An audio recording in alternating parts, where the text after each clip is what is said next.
Welcome back. ഇന്ന് share ചെയ്യുന്നത് നല്ല ഹെൽത്തി ആയിട്ടുള്ള പ്രോട്ടീൻ റിച്ച് ആയിട്ടുള്ള ഒരു ബർഫി റെസിപ്പിയാണ്. പഞ്ചസാരയൊന്നും ഉപയോഗിക്കാതെ ഉണ്ടാക്കാൻ പറ്റുന്ന ഈ ഒരു ബർഫി കുട്ടികൾക്കും മുതിർന്നവർക്കൊക്കെ എന്തായാലും ഇഷ്ടപ്പെടും. അപ്പോൾ നമുക്ക് റെസിപ്പി നോക്കാം.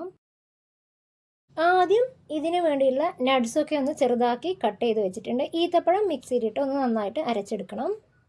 ഒരു കടായിലേക്ക് കട്ട് ചെയ്ത് വെച്ചിട്ടുള്ള അരക്കപ്പ് കാഷ്യൂ, അരക്കപ്പ് ബദാം, 1/4 കപ്പ് പിസ്ത ഇവ ഇട്ട് നന്നായിട്ടൊന്ന് ചൂടാക്കിയെടുക്കണം. ചൂടായ ശേഷം ഇത് പാത്രത്തിൽ നിന്ന് മാറ്റാം.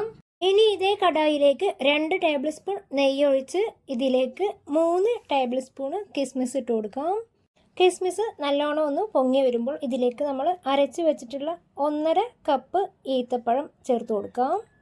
ഒരു 3-4 മിനിറ്റ് ഈ നെയ്യിലൊന്ന് ഈത്തപ്പഴം വഴറ്റിയെടുക്കണം. ഇനി ഇതിലേക്ക് നേരത്തെ വറുത്ത് വെച്ചിട്ടുള്ള നട്ട്സ് ചേർത്ത് കൊടുക്കാം.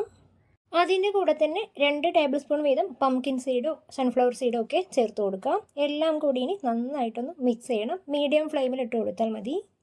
1-2 മിനിറ്റ് നന്നായിട്ടൊന്ന് മിക്സ് ചെയ്തതിന് ശേഷം ഫ്ലെയിം ഓഫ് ചെയ്ത് ഇതൊന്ന് ചൂടാറാൻ വെക്കാം. ചൂട് കുറച്ചൊന്ന് ആറിയാൽ ഇത് നന്നായിട്ട് ഉരുട്ടി കയ്യിലിട്ടൊന്ന് ചെറിയ ചെറിയ ബോൾസ് ആക്കി എടുക്കാം.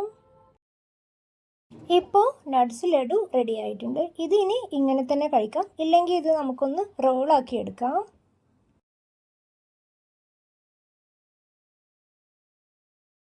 കുറച്ചൊന്ന് ചൂടാറിയ ശേഷം ഇനി നമുക്കിത് നീളത്തിലൊന്ന് ഉരുട്ടിയെടുക്കാം. ഒരു ട്രേയിൽ വെളുത്ത എള്ളോ വെളുത്ത കസ്കസോ ഒന്ന് വിതറി കൊടുക്കാം. ഇനി ഇതിലേക്ക് നമ്മൾ നേരത്തെ ഉരുട്ടി വെച്ചത് ഒന്ന് മെല്ലെ ഉരുട്ടി കൊടുക്കണം.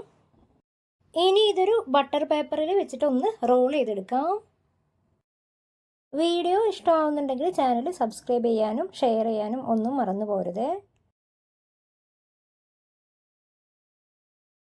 റോൾ ചെയ്തതിന് ശേഷം ഒന്ന് സെറ്റ് ആവാൻ വേണ്ടിയിട്ട് കുറച്ച് നേരം ഒന്ന് ഫ്രിഡ്ജിൽ വെക്കുന്നുണ്ട്. ഇനി ഇത് പുറത്തെടുത്ത് ചെറുതാക്കിയിട്ടൊന്ന് കട്ട് ചെയ്തെടുക്കാം.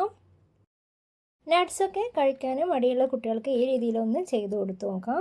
കുട്ടികൾക്കൊക്കെ എന്തായാലും ഇഷ്ടപ്പെടും. പുതിയൊരു റെസിപ്പിയുമായി വീണ്ടും വരുന്നത് വരേക്കും ബൈ.